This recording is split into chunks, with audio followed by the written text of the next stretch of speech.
Okay.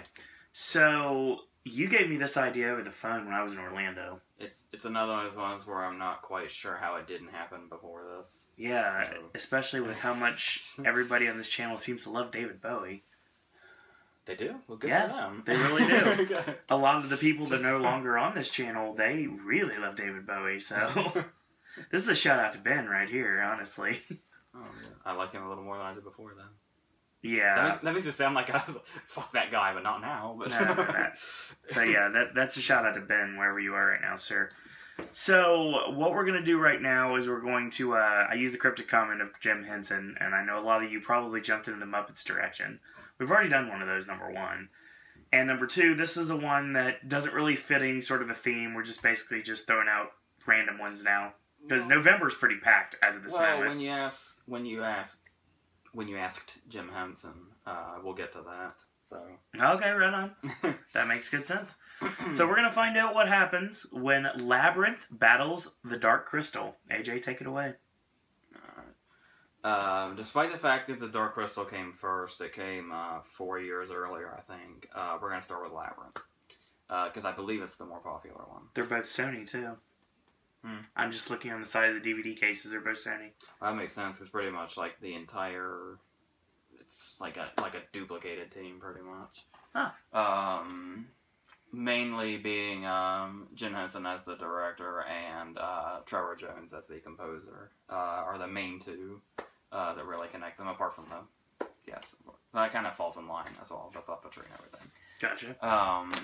So, quite a team put together, Labyrinth, because it's, obviously it's directed by Jim Henson, it's produced by George Lucas, and it's written by Terry Jones from Monty Python.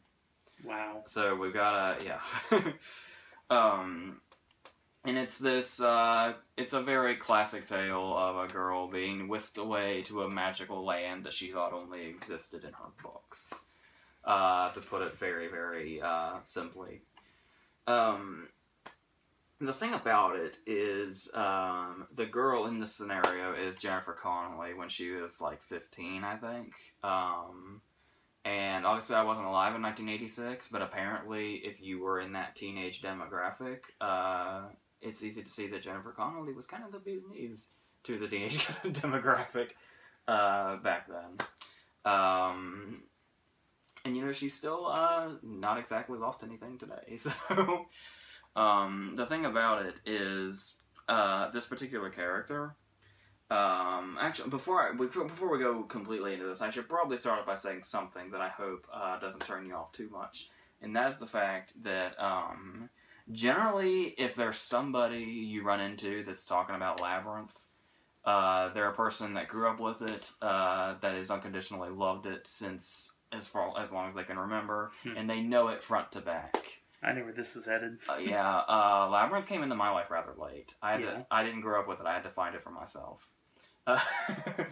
So I probably don't have near the connection that a lot of people who would talk about it on the internet would. So one thing to bring up that's quite interesting about it when you think about it now, as I was saying, I think it's the more popular one of these two. That might be Bowie's Presence for starters. But the thing about it, in 1986, this absolutely was not a success. No. It lost like half its budget, and critics bashed it, and it just kind of went off to the side until This Age came around, and it pretty much became a cult movie. And I think it's probably surpassed that status now. I think it's kind of it's not quite broken out of its cult status the way Rocky Horror has, but I think calling it a cult movie is probably, I think it's a little more than that now, so, nowadays anyway. So I think they do, like, anniversary screenings and stuff, like, screenings of it all the time that do, like, really draw really big crowds, so, it's found its place now, despite the fact that I think the people that didn't like it back then still kind of hold their ground now. But regardless of that, we start off with Jennifer Connelly as this girl who's immersed in all this whole fantasy world. and she basically sees her dad and her stepmom as dictators, and she is a slave of her baby brother Toby, I think was his name. So basically, she thinks the only friend in the world is her dog. The thing about it is, I know she's supposed to be like the kind of the cutout for the overreacting teenage girl thing, because that's just what they do. But this character is kind of, when we first see her in the first 10 minutes, I'm not quite sure how we're supposed to take her, whether we're supposed to see things from her perspective or from her parents' perspectives. Because when you're looking at it from a neutral perspective, Sarah is kind of a spoiled brat. I would say we're probably supposed to see her that way. I think so. For like when she wishes her brother away and she realizes what's happened, there's kind of like an immediate regret. To where I think she kind of easily comes to terms with the fact that she probably just shouldn't bitch so much. Because when she's in her room, she's acting like she is like at the absolute worst end of slavery. But the only thing we've witnessed is her stepmom asked her why she was out so late, and they're talking about how her and her dad are going to be late for a date because she was out at the park doing her thing. And she throws a holy shit fit. This is why she wishes for the things that she wishes for. They give her bear Lancelot. They give to Toby, and that sets her off. Just very, very mundane things. Like I said, I'm not sure if we're supposed to see her this way or not. But, she's really making a mountain out of a molehill and probably deserves everything that comes to her for the rest of this story. Which may be the point. I'm not really sure. Another kind of problem I have with this opening scene is, our introduction, our very unceremonious, I really can't talk in this video for some reason. Our very unceremonious intro to the goblins themselves. Because I would imagine kind of shrouding them in mystery. Like when Bowie like first shows up and everything, and the goblins are just kind of like laughing, and then when she looks, they like go into hiding, like in the dressers and under the bed and shit. And we don't get very good looks at them. That kind of seemed like more the way to go, but the trouble is the scene right before that, where it seems like they're trying to shroud themselves in mystery.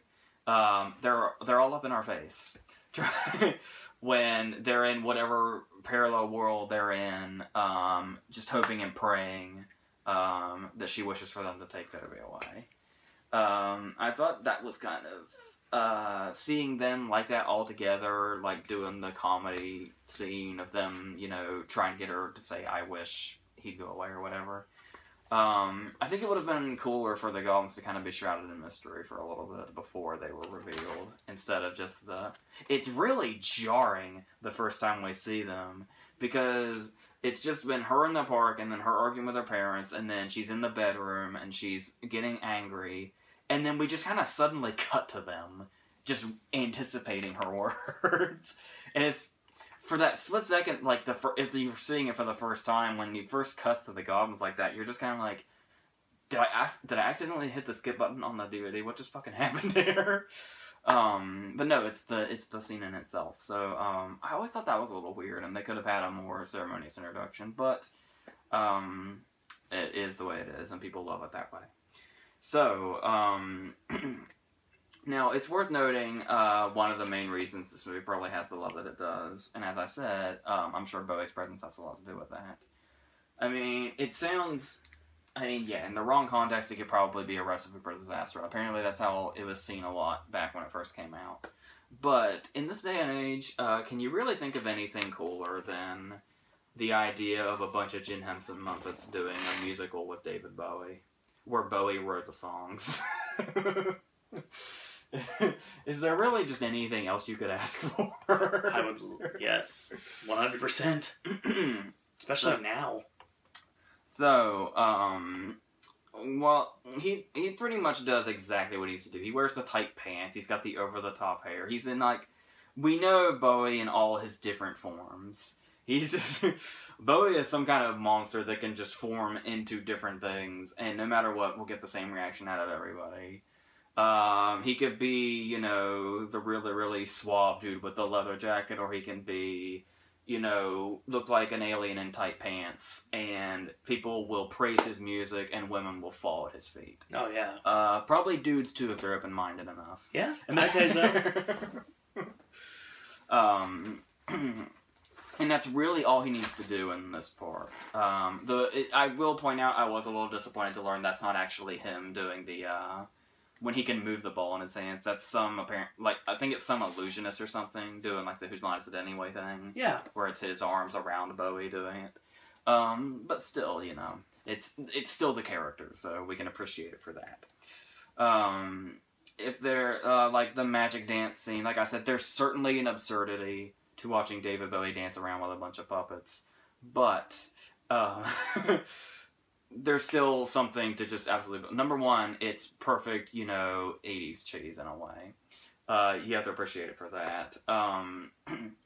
However, not all of them work. The one I'm mainly referring to is Chilly Down. I don't know... I don't know so much that it's the song that bothers me. It's the fact that when you see this movie, another big thing it's really, really known for, obviously, are the extremely elaborate practical effects.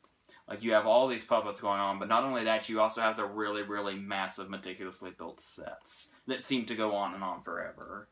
That just really, really, quite easily pull you into this, fantastical world. Which is why I never quite understood the extremely painfully obvious green screen during the Chilly Down number. That's always kind of thrown me off a little bit, and just kind of, it just comes off as this really, really fake, off-putting thing right in the middle of this movie that otherwise just really, really had you basking in all this.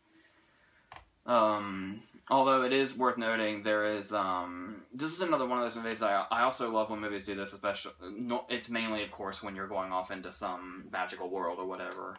The Wizard of Oz did it, Rocky Horror did it, a number of movies have done it. It's the, all the foreshadowing you can see, in the real world prior to what the rest of the movie is. Whether it be, the same actor playing a different role that's just kind of there, or hinting at stuff or whatever. When you look around in Sarah's bedroom prior to her going into the labyrinth, there is an orgy of stuff that is foreshadowing to what she sees in the other world. There's there's dolls and stuffed animals that resemble all the people she runs into. I think there's a figurine of Jareth that's like on her bedside table or something. And of course the picture, one of the big influences for this movie, the famous picture of the stairs that are endless. That's shown up in a number of plots, obviously. A number of movies, obviously.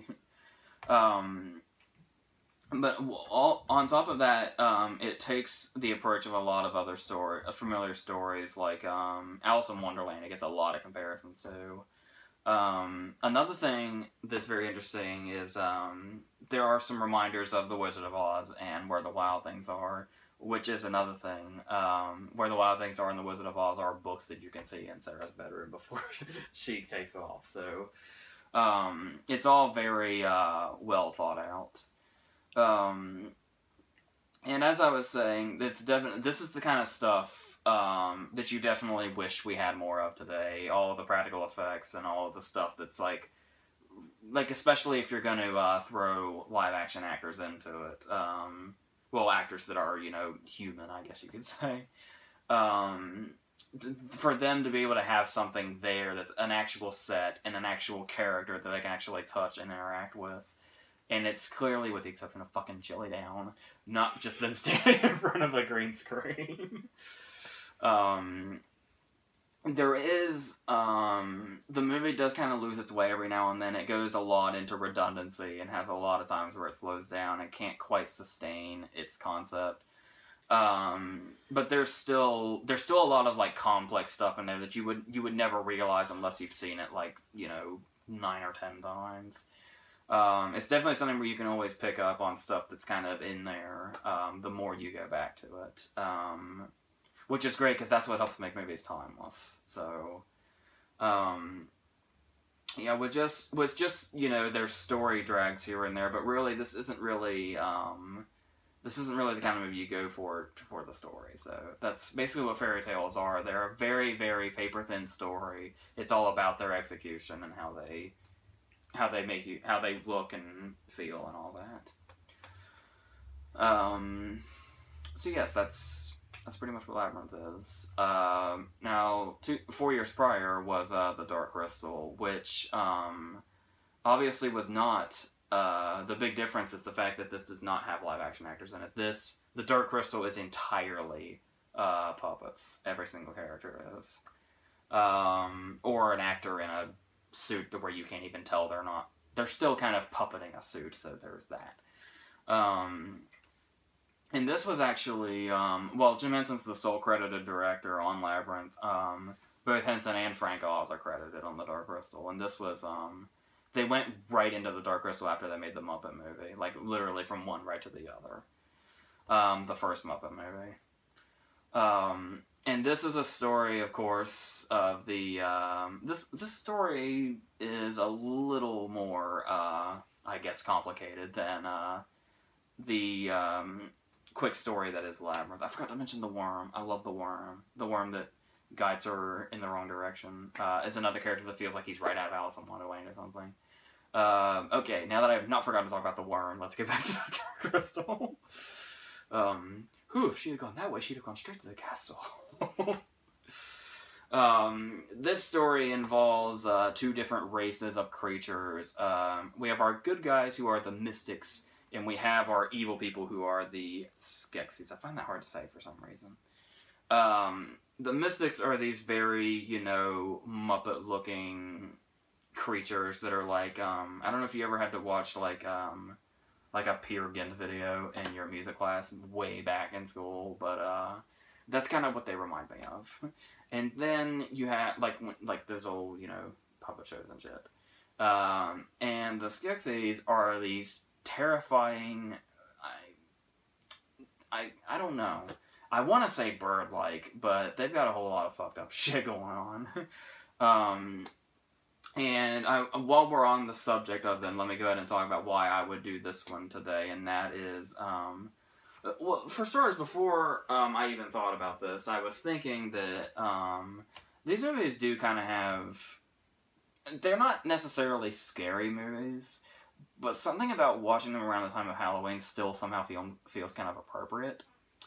And then I was reading that when you see like the Skeksis in this movies and the stuff that goes down, that scene when the Emperor one is on its deathbed at the beginning, that one in general, and the fact that its head crumbles when it dies, that scene is kind of terrifying. And by kind of terrifying, I mean really terrifying. Apparently, Jim Henson had said that his intent with this movie was to actually kind of give it a bit of a scary feeling, because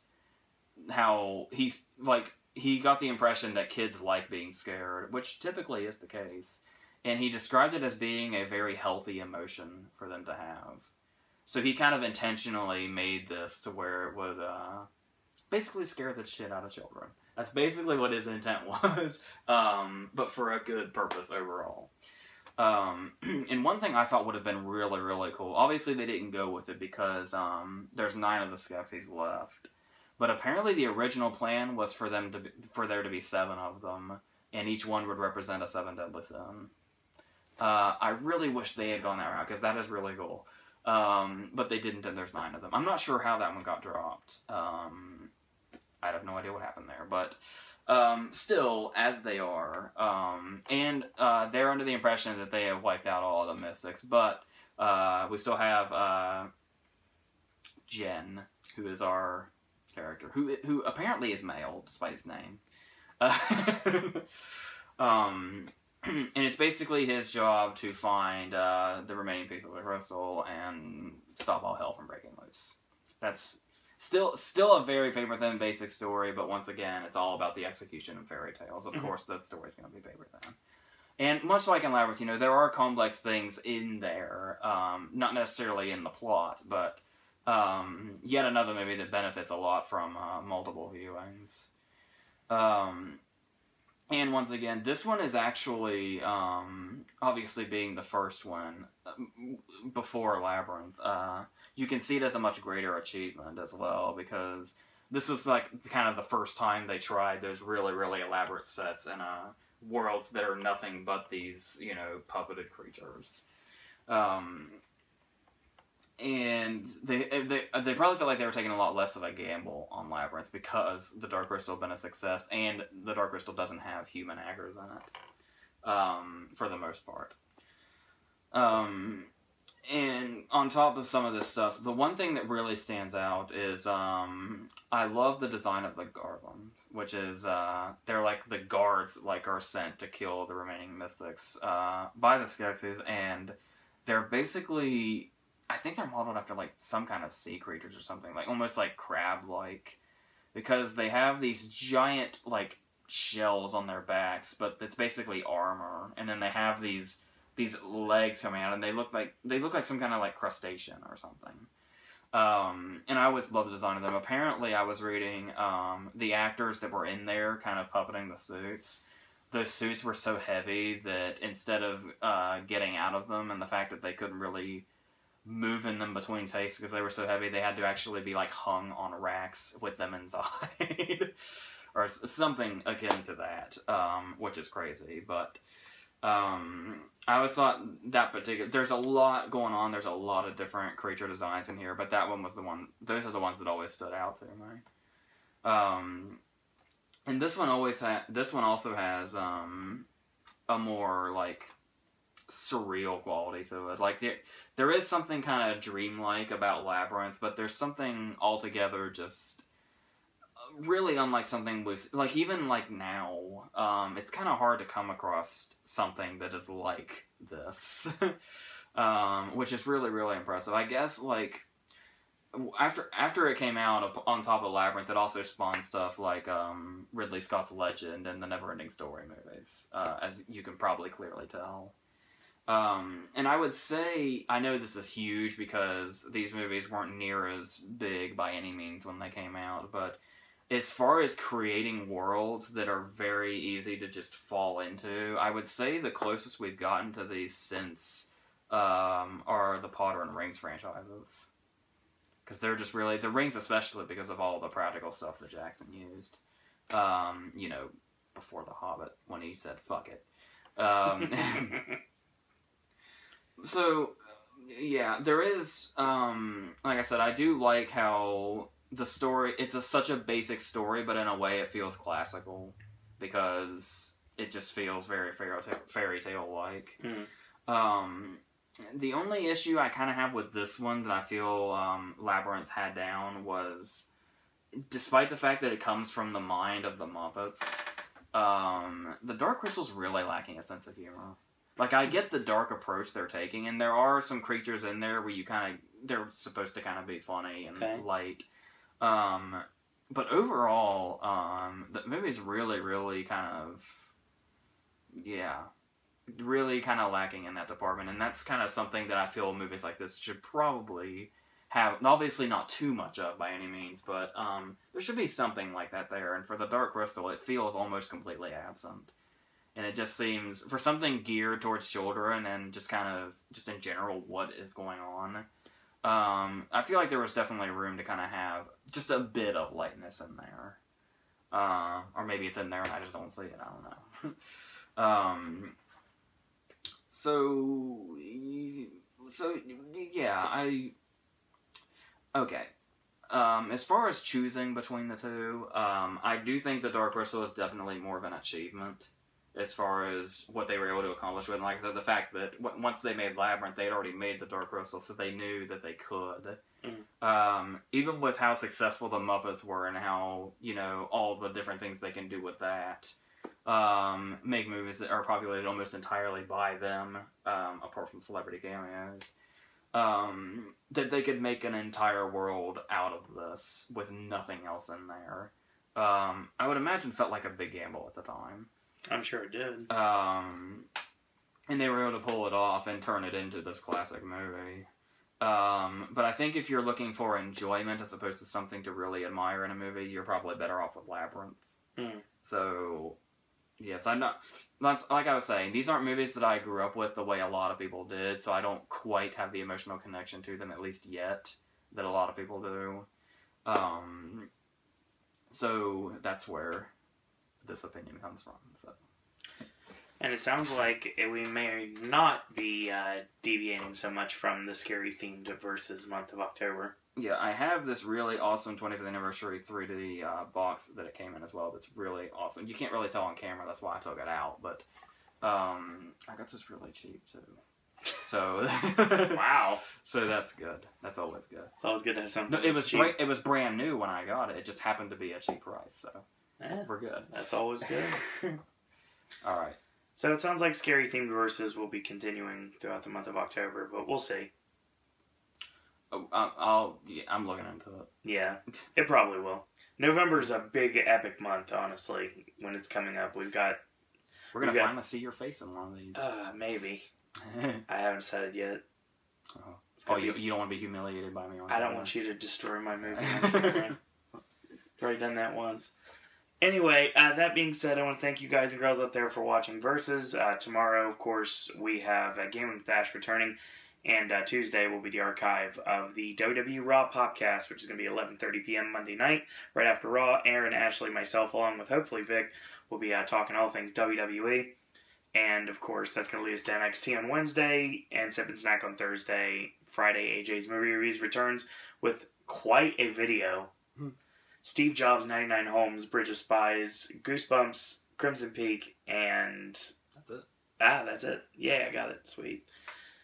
Saturday, to be announced. So, see what happens with that. And Sunday, more verses. So, that's what we've got. And that's going to be the end of another video. If you like what you're seeing, then leave us a comment here on the bottom. You can send me an email, SirOwenDisney@gmail.com.